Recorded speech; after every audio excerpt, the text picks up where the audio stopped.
Hello everyone. I want to thank you for coming back to my channel. And this is uh, one episode of Government Number One.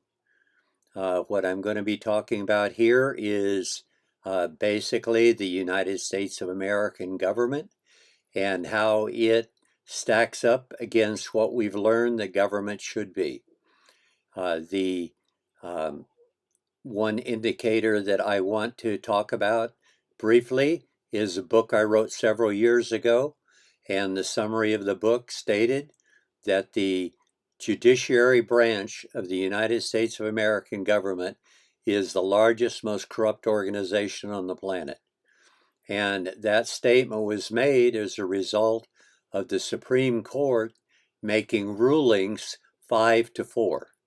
Now, the Supreme Court of the United States of America is supposed to be the agency. The founding fathers separated the government into three different sections. The first section was the executive branch of government, which would be the presidency and all of the enforcement agencies. And the next branch of government would be the Congress, which is the House and the Senate, which makes the laws. And the third branch of government, which is the judiciary branch of government, which is supposed to make sure that all of the laws are applied equally to every single citizen of the nation. In addition, no one is to be able to have an advantage over anyone else. And that's what makes America a free society, because all the individuals are treated equally. Now, as I had mentioned before, I'm not an academic person, so it was pretty simple to basically uh, lead me to understand two different things that could not be simultaneously true. And one is that the United States of America is one of the freest, most equal governments on the face of the planet. Now, that being said, I did believe that. Although at the time, as I mentioned before, that it was instituted, we had several states in the South that actually practiced slavery. Now, they didn't go to Africa and kidnap anyone and make them slaves, but they did go to Africa and deal with other African individuals that were at war with each other and would capture societies different than theirs and sell them as slaves to the Western Europeans. Now, as I said before, when the horsepower engine runs amok, the ultimate decision of a horsepower engine is, if it doesn't agree with you, kill it. So many people were killed in order for slavery to be able to succeed, because one of the natural inclinations of human beings is to want to be free and to continually fight to do what is necessary to be free. And that's caused a lot of conflict in the world. Now, what I'm going to be concentrating here is the United States government, and my book is called Are We Ready? And I will be referencing Are We Ready from time to time, because several years have passed from the writing of Are We Ready until today. And during those several years, I've learned a few new things that I did not know when I wrote the book. Now, the book was written on basically the category that a 5-4 ruling, the Supreme Court says we're holding this to be the law of the land. That is fraud on the American people. Every single member of the court, all 9 of them, there's only 9, all 9 of them are lying to their constituency. The Supreme Court of the United States is to make sure the laws are applied equally to everyone, and that the overwhelming majority, like in excess of 90% of the people, can read, understand the law, understand what it says, so they can make their actions consistent with what the law states. Now, the reason I said they're the largest, more corrupt is, are they more corrupt than Putin? Of course not. The Soviet Union is probably, during our lifetime, the largest, most corrupt organization on the face of the planet. And Putin is a carryover from that era. So Putin doesn't know how to do anything without doing it in a manner that a run-amok horsepower engine would choose to do it, and that is to kill anything that doesn't agree with you. Now, do we need to have rules across the planet that will limit those kind of people from engaging in that activity? Of course we do. We have a United Nations organization, and they have not made killing illegal in the world. Shame on them. But we have people from America that go and represent as one of the members of the United Nations. And if the United States of America pushed hard enough for it, we could eliminate one human being killing another human being on the face of the planet.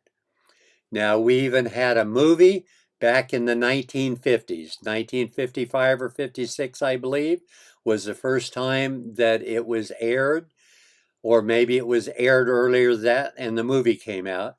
And the movie about a spaceship coming here with a message to the people of the United States of America to clean up your act, stop killing each other, or there would be consequences from the community that included other planets and solar systems than our own. Now, being a movie, we know that that was made up by the writers of the movie, but they had a lot of truth in that. And there were a lot of writers and participants at that time that were Jewish or Israeli sympathizers or Israeli citizens. Because after the Second World War in 1948, England gave the major part of Israel's land back to Israel. However, a large part of it was already being basically lived in by Arabs. And once the United Nations recognized Israel as a nation, even more Arabs moved into the area so they could eradicate Israel off the face of the planet.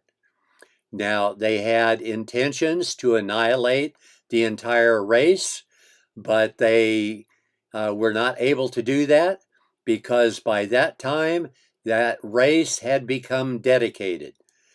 Hitler had already eliminated in the neighborhood of 9 million of them when he wanted to steal their land and possessions that they owned in Germany at the time. Hitler needed money, and one way to do it was to outlaw the Jewish race, which was there, put them in ghettos, steal their belongings, put them in concentration camps, and ultimately exterminate them. So that's what Hitler and his friends did in Germany. Now, Russia at the same time was trying to spread the Soviet Union. But in the Soviet Union, having the same attitude as the Germans, if it doesn't agree with you, kill it, they had already exterminated in the neighborhood of 80 to 100 million Russians. So in our lifetime, we've had 2 exterminations that should have not been tolerated by the world community. But I'm not worried about fixing the world's problems right now. I'm only interested in talking about America, what it is, and what it should be. Now, my book, Are We Ready?, states that the American judiciary is the largest, most corrupt organization on the face of the planet, and that is based on the fact that they represent They're holding out and doing exactly what the Constitution of the United States calls for. That is a joke on any halfway decent thinking person of America. And that means anyone with an IQ of 99.9 above. 100 is average.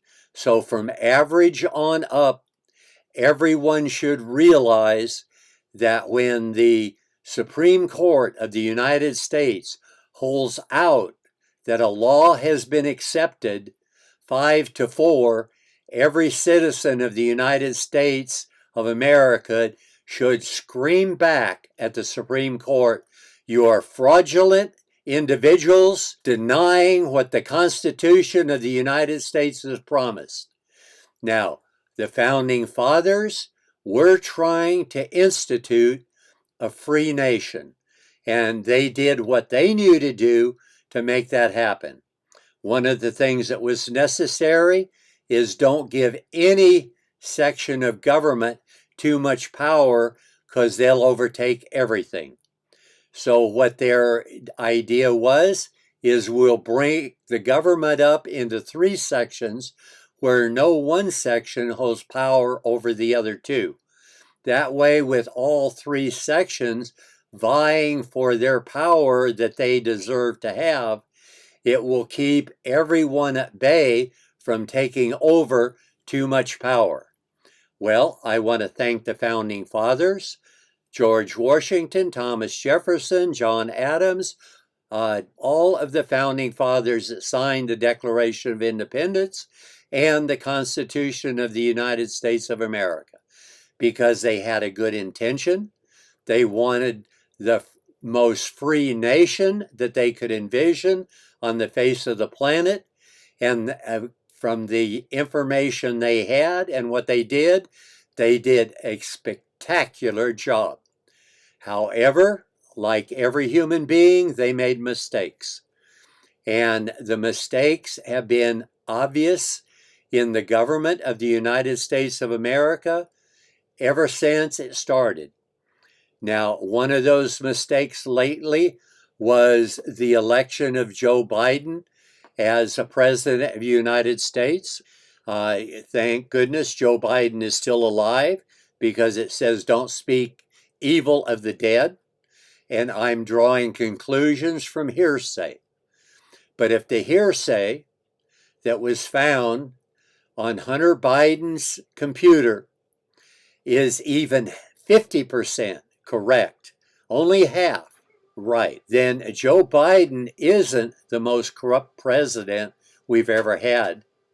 Joe Biden is more corrupt than all 45 other presidents that we had before he was elected.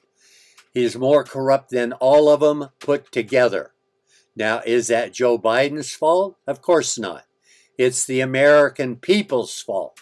If you're too stupid to vote for someone that's had the same office for 2 terms or more than 50% of his life in office, then you get exactly what you deserve. And what a politician does is exactly what George Orwell told us they did. Now, they formed the United States of America, separated it in 3 distinct groups, trying to break it up so one power could not get too powerful.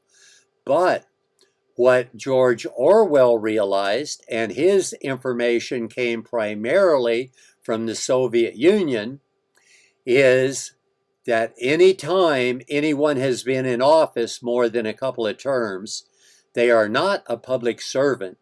All they are is a pig eating at the public trough. Now, in America, we have more pigs eating at the public trough than we do public servants. That's why America has been treading water for 200 years and not progressed much. They haven't gone very far in creating a free society. Now, unfortunately, I think a part of this is religious. So let's review the difference between religion and government. Our founding fathers thought they were segregating religion from government, and they attempted, they did not hit the bullseye. They missed the mark because clearly now we understand that religion is a form of thinking, and anyone has a right to think anything they want to think.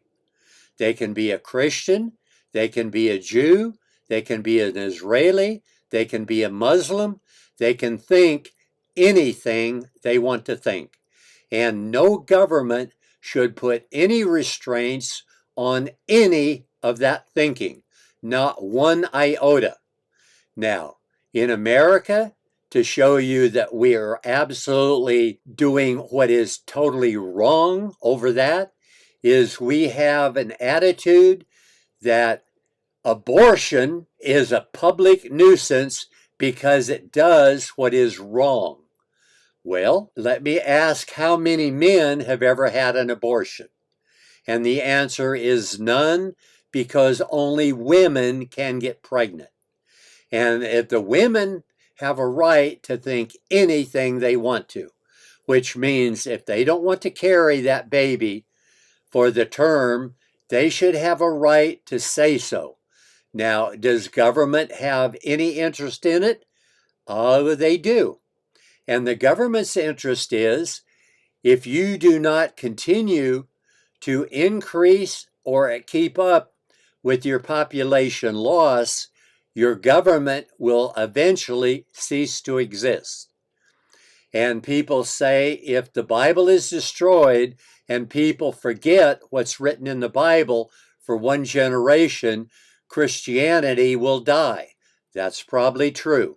So the government has an interest, but it doesn't have any right to tell a female what she can or cannot do with her body. So it's up to the Congress to make rules that does not infringe on either one. The rule can infringe a little bit on the female about making her decisions, and as long as they don't infringe on all of it. They can definitely not infringe on half or more, because when you own more than half of something, the other people are only renting. They don't own a thing. And since we own our own body and our own thoughts and our own religious attitude, no one can encroach, in my opinion, more than a third. So 1/3 of the decisions that women should be allowed to make, no more than 1/3 of them can ever be infringed on by the government. The females get to make all of their own decisions. Now, we haven't even passed the Equal Rights Amendment for women. So in America, and unfortunately, this is a lot of religious attitude, because I am a Christian, as I said before, but as I said, every Christian is different. They're like snowflakes. No two are alike, and no two are exactly the same. So what we have is the attitude that women want freedom as much as men, and they deserve to have it. Any time that there is freedom is infringed on more than 1/3 of what they have a right to make a decision about, they have lost it all. Because once you've transgressed the maximum, you have denied them their entitled right. And their entitled right is to be as free as any male on the planet. Now, as I said before, males are horsepower engines and women are love engines. So the women have allowed men to subjugate them as second-class citizens for over 200 years. It's time to put an end to that.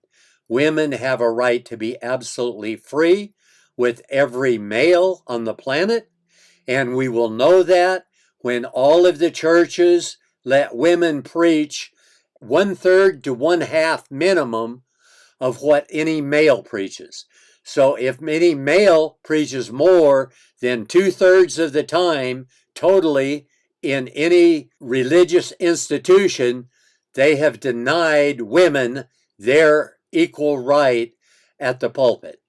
The women have just as much right to tell a man what God said, and in my opinion, even more of a right to say what God said than men, because they understand more what God said. Now, it is true that Paul at one time said he does not allow women to teach men. Well, likely the thorn in Paul's flesh that he talked about, that he prayed to have taken away, that God told him that in Paul's weakness is God's strength, was that he was gay. And we all know that gay men don't have a lot of use for women. So therefore, the religious community jumped on that, even though Paul and not only his letters, but the other people of the New Testament clearly make it obvious that Jesus thought when you became a Christian, there was no more slave or free. There was no more male or female. There was no more any deviation of any kind as a political entity. All were equal in Christ. And that includes male and females being absolutely equal. Now, does every Christian agree on that? No, they do not. But as I said before, all you have to do is look at the number of denominations, and you know that all Christians don't think exactly the same. So as a Christian, I have a right to my belief as much as anyone else. They have a right to theirs, and as they mature, they will get closer to the truth. And in my opinion, the truth that God tells us that males and females on the planet are equal is closer to God's will than the thinking that Paul had that males somehow, because they're males, are superior to human beings. For now, I thank you for coming and listening, and I thank you for participating. Thank you very much. I look forward to talking to you in the future. Goodbye for now.